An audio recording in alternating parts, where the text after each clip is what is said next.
Retro.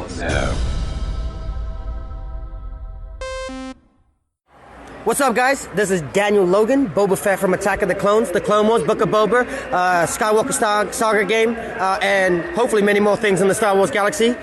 You are listening to Jay and Dennis on Podcast Stardust. Yep, this is the way I've spoken.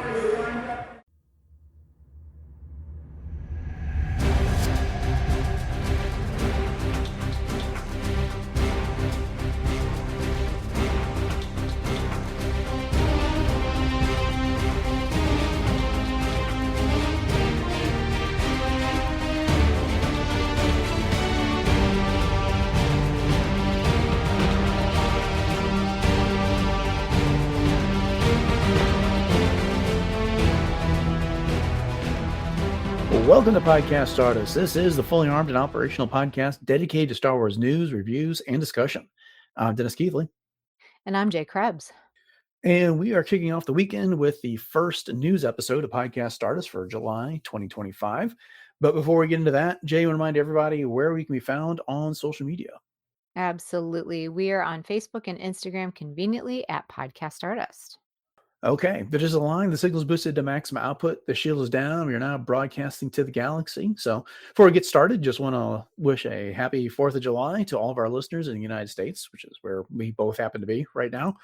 Have a great day celebrating. I hope you all have the day off. Go watch some fireworks, eat some barbecue. Have a fantastic day with your friends and family. Mm-hmm. All right. First up, we've got a story about how Mark Hamill pitched what he thought Luke's backstory should be for The Last Jedi to Rian Johnson. And I'm going to issue a little bit of a trigger warning here because it's pretty freaking dark, if I do say so myself. And there is some suicide discussion here. So I'm just want to be respectful of our listeners. And if this is something that is going to be problematic for you, please skip ahead a few minutes and we will not take offense. And anyway, there we are. So he was speaking with the Bullseye podcast. And as I was saying just a second ago, he was pitching to Rian Johnson the idea of why it is that Luke may have fled to Ashto and was living in isolation. And I'll just read the quotes. He said, "I thought what could make someone give up a devotion to what is basically a religious entity to give up being a Jedi. Well, the love of a woman," he continued. So he falls in love with a woman. He gives up being a Jedi. They have a child together. At some point, the child, as a toddler, picks up an unattended lightsaber, pushes a button, and is killed instantly. The wife is so full of grief, she kills herself. Oof. Yeah. I was with him until when he said, well, the love of a woman. And then not so much after everything that followed that. What do you think, Jay? Yeah. First of all, I mean, all I could think of was, you know what? That's not how the Force works.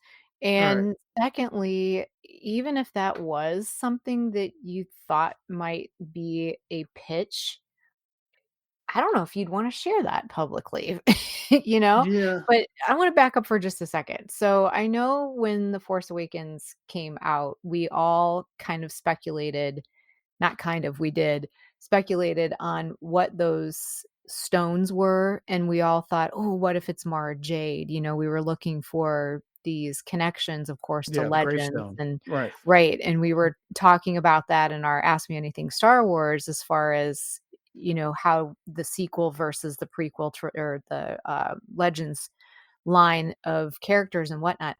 And and I'm with you. I was okay with that up until maybe if you lost your wife and child in some tragic accident, you could have just left it at that.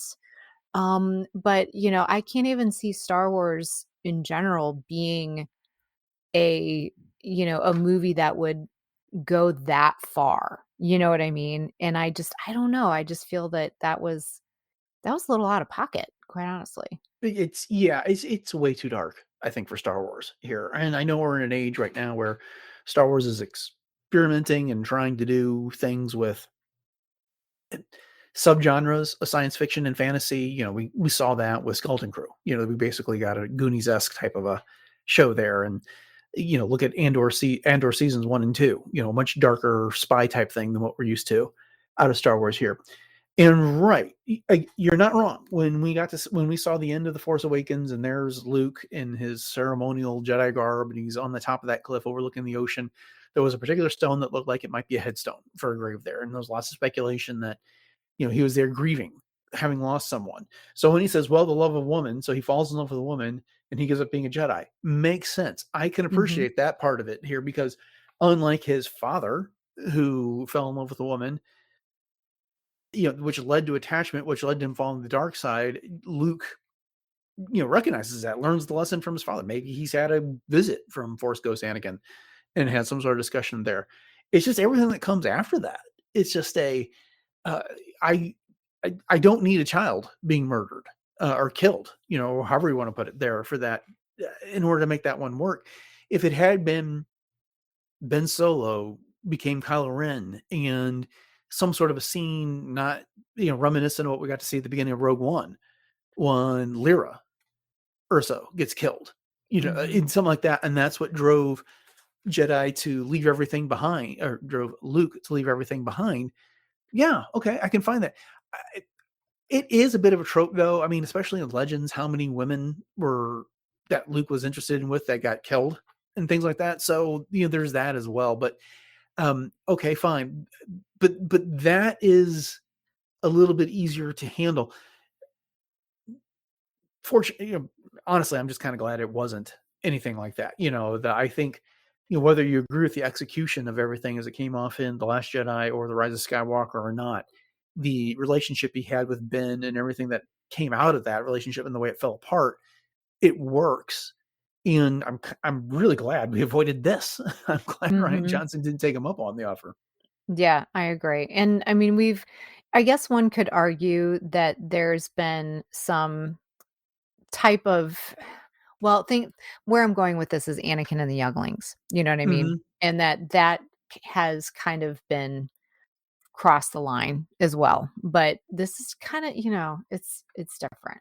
I just feel like it's different. Yeah, and I don't want to get into a big political discussion, but this sounds like Sure. the unintended gun in the household type of a thing, Mhm. and that's not what I want out of my Star Wars here. And right, and that's a good observation on your part with Anakin murdered younglings and all of this, but Anakin also, yeah, I don't know. There's just the tragedy behind everything there is, Right. and then it's not Padme killing herself afterwards. Mhm. So, yeah, love Mark Hamill, like a lot of his ideas, like his sense of humor. This is a big miss, I think, when it comes down to ideas for Luke Skywalker. Agreed. Okay. Well, let's get on to something 180 shift here. Yes, We're going to move indeed. on into some Disney Plus content, and that is that we have the sequel to Lego Star Wars Rebuild the Galaxy. This one is called Pieces of the Past, and we just got kind of an information dump on this. So as a reminder, it's coming out November 19th on Disney Plus. It's going to be a 4-part, they're calling it a prequel series, but I'm not sure how that really is based on the description we're about to have here.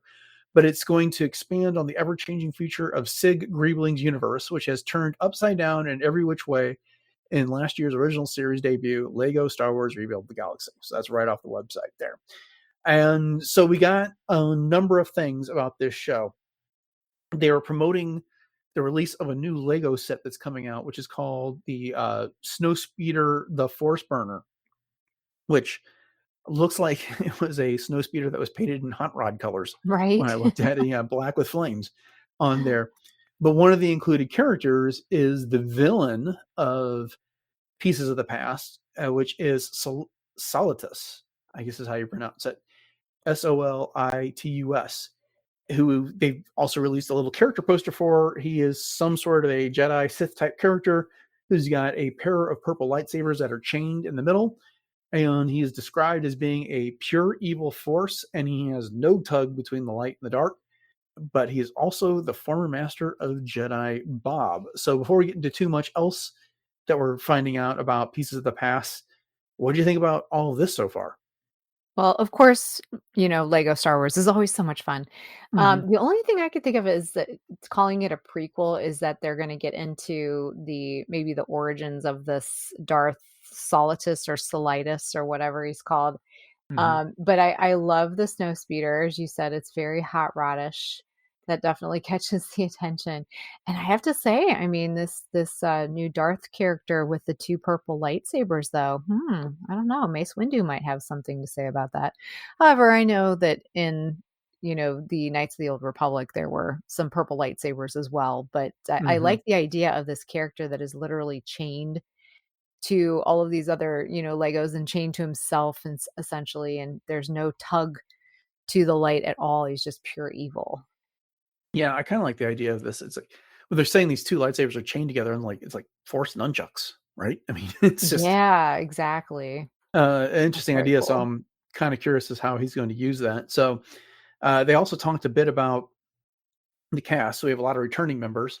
Uh, Gatton Mararazzo, who's returning as Sig Griebling, who is continuing his Force Builder training throughout. Tony Revolori is coming back as Darth Dev, or Darth Devastator for not short. Bobby Moynihan is reprising his role as Jedi Bob, which is also really fun. We also have Marasai Martin, Michael Cusack, Ahmed Best is coming back as Darth Jar Jar. Neat little detail on him. They said he's half the synth Gungan he used to be, but 10 times more convinced that he is and always will be the Phantom Menace. I think that Oh actually comes from boy. Ahmed Best himself. So, what do you make of that? Maybe a play on Darth Maul, perhaps? Yeah, that's kind of What do what I you was think? thinking as well. Yeah. That maybe he's got a number of cybernetic parts in there, whether that means he lost his lower half like Darth Maul did, or kind of the Darth Vader reconstruction. Is Obi-Wan Kenobi said about Darth Vader, more machine now than man. So Mhm. cybernetic arms, legs, whatever the case may be. But Ahmed Best was all kinds of about this at Star Wars Celebration Japan this year, and he's really excited for this. I think the opportunity to expand the scope of Darth Jar Jar is pretty appealing to him. Oh, yeah, for sure, and I'm so happy for Ahmed Best that he is finding joy in the Star Wars sandbox again, and it's just so great to see and hear all of that. Hmm. Hmm. And then, speaking of Mark Hamill, he is coming back for this as well. It doesn't sound like he's quite as involved as he was in the previous episode, where he was a producer and had a lot more input on story. Yeah, but this time around, it sounds like it's more just a cameo participation type of thing. Okay. Yeah, Well, and we know he's got a lot of voice acting props, so it could be who knows what, filling in for a variety of characters, perhaps. right. And then, in addition to all that, we got new cast Ashley Eckstein coming as Brickhead's Ahsoka. We talked about that when we were covering Star Wars Celebration Japan. Ben Schwartz is coming back as Jackson the Levy, or coming back. He's being added to the cast as Jackson the Levy. And then Dan Stevens is playing the role of Solidus. So, there's a bit of commentary on Ashley Eckstein's role in there, and Ahsoka is kind of a leader, but she's dealing with things that are outside of her norm on there. And then, with Ben Schwartz and any type of role he plays, those tend to be on the goofy side there. Mhm. And Jackson, I think, lends himself to that. And so we'll see. I mean, I know Jackson's appeared in some continuity, some, not Legends material as of late as well. So he is now part of the current continuity that we have for that, which, okay, fine. I'll admit it. I've never been that big a Jackson fan. It just has always come off as a goofy character to me that really didn't Mhm. contribute a whole lot, but I know a lot of people like him, so more power to him. Right, he's kind of like, a lot of those, Easter egg kinda characters, especially things like, Wilbur Hood, that made Hmm. the jump kind of thing, or Prune Face, for example, so, for whatever reason, people love Jackson. Yeah, and what's weird about that is because, like, he emerged in the original run of Marvel Star Wars comics back in the 80s or late 70s, early 80s. And it was kind of that, George Lucas wasn't really supervising anything that they were doing after they did their adaptation of the movie.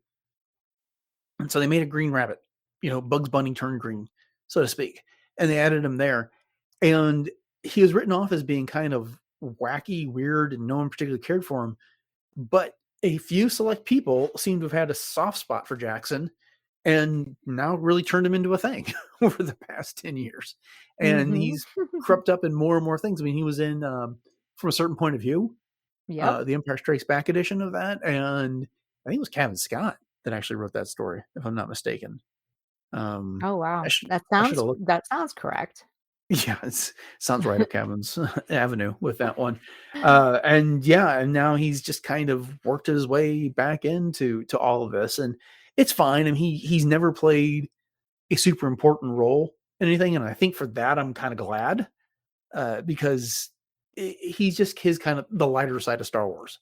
I think is the only way I can put it there, and it is not meant to be taken seriously. And when you want to take your Star Wars seriously, Jackson is not who you turn to.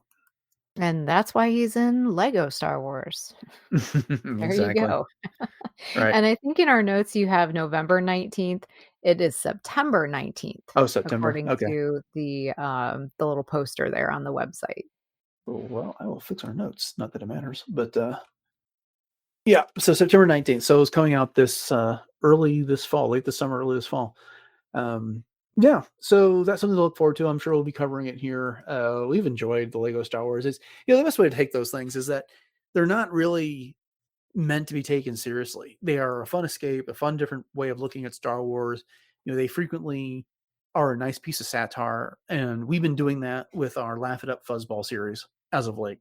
Exactly. Kind of looking at the spoofs and what they say about Star Wars. And I had such a good time on Rebuild the Galaxy. And the way that they turned everything on their head, with all the Sith that were a part of the exiled Jedi Council, whether it was Palpatine and Darth Vader, Jabba, Cad Bane, were all Jedi in that little council there. Surfer Luke was fun, kind of having the Ewok bounty hunters, and then C-3PO as his own version of a bounty hunter as well. It was fun getting at the opposite version of all that. And then, of course, the fan theory of Jar Jar came to life in that. So I'm looking forward to seeing what kind of things they could do with that here. Although, if they're going to have Brickhead's Ahsoka, she sounds like she's a 1-for-1 translation. Besides the fact that she's a Brickhead's character as opposed to Minifig. And then there is the Brick Chewbacca that they've been teasing for this as well. So the full-size Chewbacca character. But they're not leaning into, or as far as I can tell, leaning into the galaxy turned on its head angle as much this time around. Yeah, it seems like they've, established that, and now they're just going with that as a building point. No pun intended. Right. Okay. Well, in other Disney Plus news, John Watts was recently doing an interview with Collider at the Mediterranean Film Festival in Malta. And he was asked about a potential second season of Skeleton Crew. And his response was, "I love Star Wars and I would love to make more Star Wars. I can't say anything more. We always get in trouble when we do these interviews. I always say something and I get in trouble. Like, I probably shouldn't have said that. You're going to get me in trouble." Okay. This is, I don't want to read too much into this because we've got he may be covered by an NDA that doesn't allow him to talk about sequels, whether they're in development or not on this. Just kind of like what's the guy's name who plays Cal Kestis? He's under NDAs where he can't talk about whether they're going to bring Cal to some sort of a live action series on Disney Plus or not. And we've heard absolutely nothing in the year plus since he said that at Star Wars Celebration London. Right.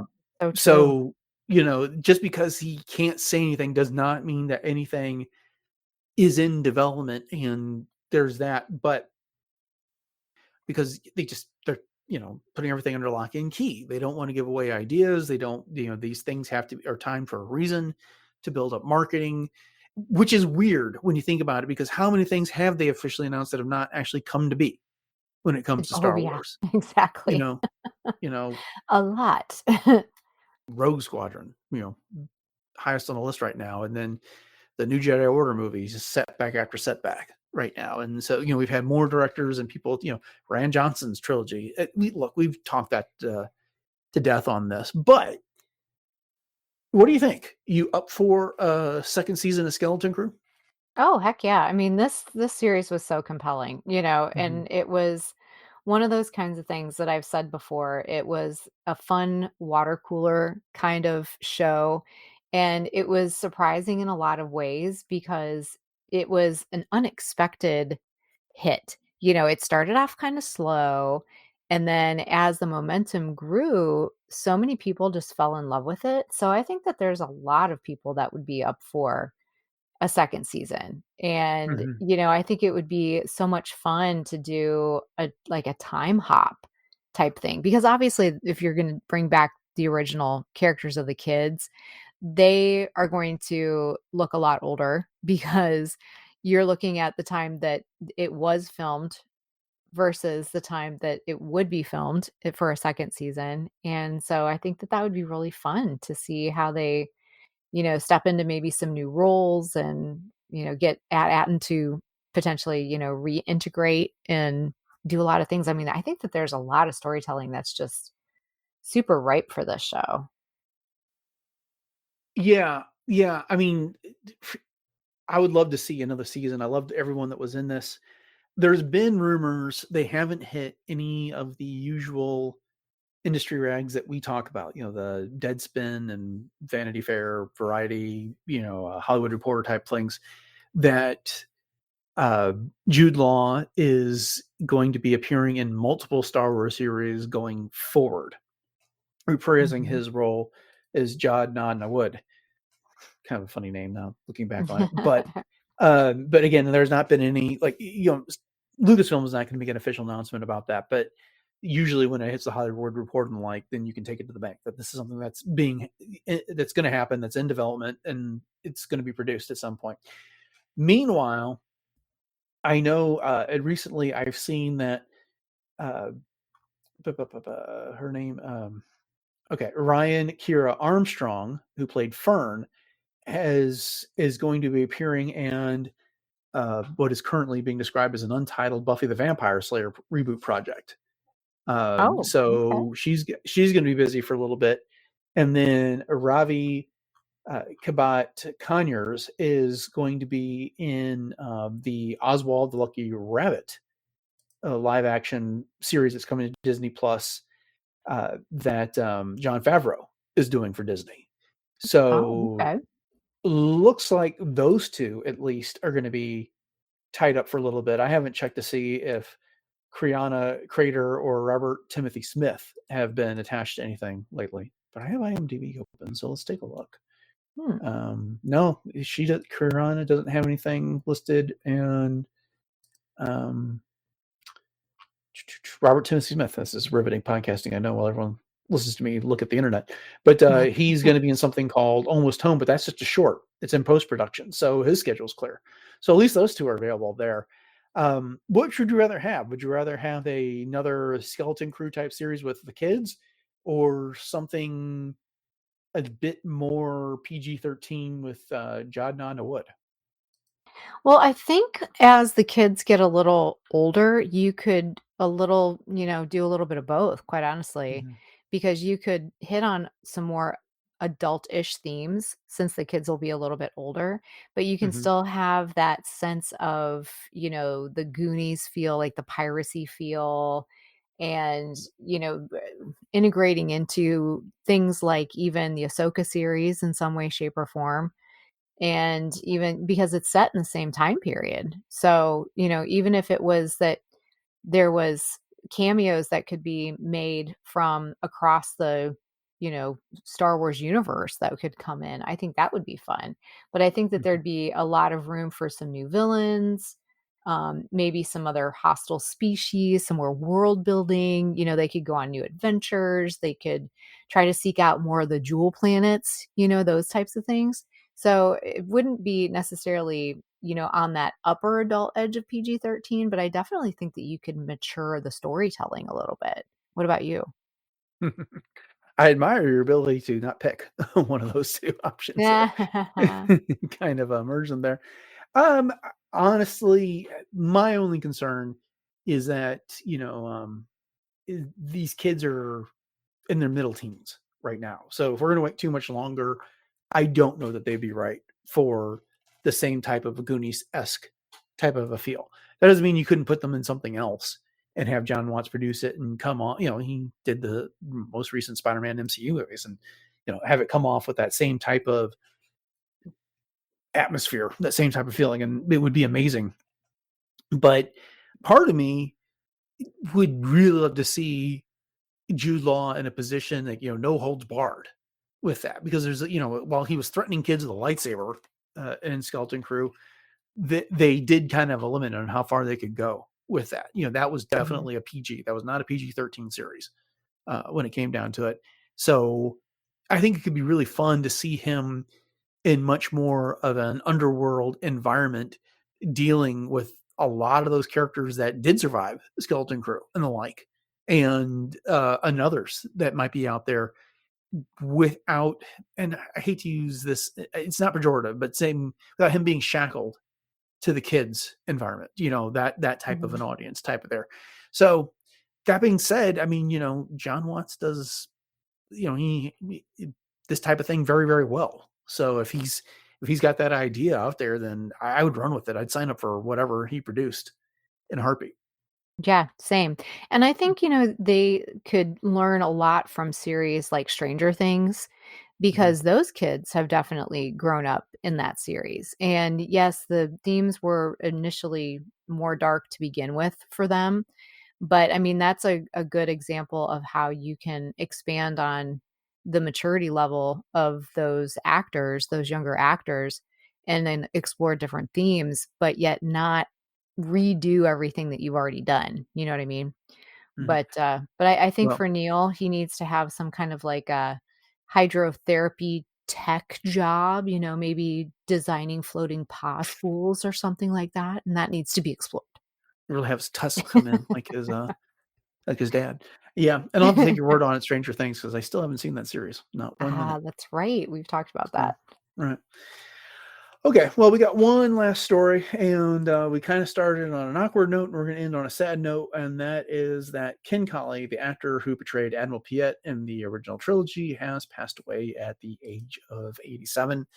By all accounts, he was a very lovely man. I'm not familiar with really anything that he did outside of Star Wars, Mhm. but I always admired the role he played in both The Empire Strikes Back and Return of the Jedi. He was this always walking that tightrope of trying to satisfy Darth Vader and at the same time stay out of the way, so he'd end up Right. like Admiral Ozzel and the other various Imperial officers that failed to live up to Vader's expectations and paid the consequences for it. And of course, he was in command of the Superstar Destroyer, the Executor, at the end of Return of the Jedi when it went down. So yeah, rest in peace, Ken Colley. Any other thoughts on him? Yeah, we're losing another legend. I mean, it's sad, but we're definitely getting to that point where the original Star Wars is going to be 60 years old here soon, and the other 50. movies that came are 50 years old. Thank you. Mm-hmm. Um, but the other movies that came after it are, definitely those that have those actors that are coming up there in age as well. And I remember just real quickly too, the story in The Empire Strikes Back that was about Admiral Piet too. I Mm-hmm. like that, his perspective when he watched, Ozzel's death and then the promotions and things like that. So that just comes to mind as well. But yeah, may he rest in peace. No, he was perfect for that role because Mhm. it was, you could just kind of see the constant discomfort that officer was in, you know, pleased with the place he was in, but it's just kind of like, I was just about to clear them, type of a thing. But I'll get out of your Right. way, let you make a decision. When it comes down to it, he did a fantastic job. I never had an opportunity to meet him. I don't know that he was ever been at a con that was been near me. And it would have been fun, I think, to have done so. But yeah, Mhm. you're right. I mean, it's just that with these movies all being well over 40 years old, we're losing way more members of the cast and crew at a rate that more than ever when it comes down Right. to it. So Right. that's unfortunate, but we can always look back on their contributions fondly. So Absolutely. All right. Well, with that, we'll wrap up this week's edition of Star Wars News. It was nice to actually have some news to talk about for a change. It's Yeah. been kind of light as of late. But I'd like to thank you all for joining us for this episode of Podcast Stardust. And if you've enjoyed it and you haven't done so already, we'd invite you to subscribe to the podcast on their podcatcher of choice. And then we'd love it if you'd rate and review. Those 5-star ratings really help us out with helping others find the show with all the different algorithms that run there. I don't know exactly how they work, but that's what we know. And once you've done that and you want to find more Podcast Stardust, head over to retrozapp.com. You can find the entire catalog of the show, which is all previous 907 episodes. We've been around for a while. We're putting them out at a fierce rate these days. And once you've done that, you can try and reach out to us on social media. Jay, remind everybody what those contacts are. We'd love to hear from you. Absolutely. So we are very conveniently and easily found on Facebook and Instagram at Podcast Stardust. And just want to say hello to all of our new listeners out there, or should I say hello there? And also welcome back to all of our faithful listeners as well. And we hope that you found this news episode to be one that is informative as well as entertaining. And you can also check out our other social media outlets and ways to connect with us. So we have our Pinterest boards with all kinds of ideas for everything Star Wars, as well as our 2 YouTube outlets. So we have YouTube Music as well as the traditional YouTube.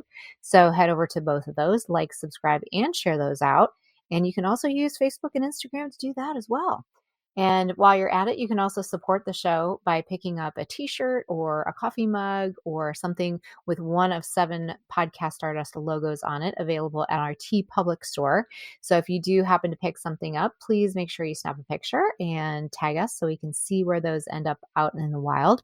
And the link to that is in our show notes. And if you do happen to pick something up, all of those purchases do help to support the show. So thanks in advance. All right, Jay, what's going on in cosplay?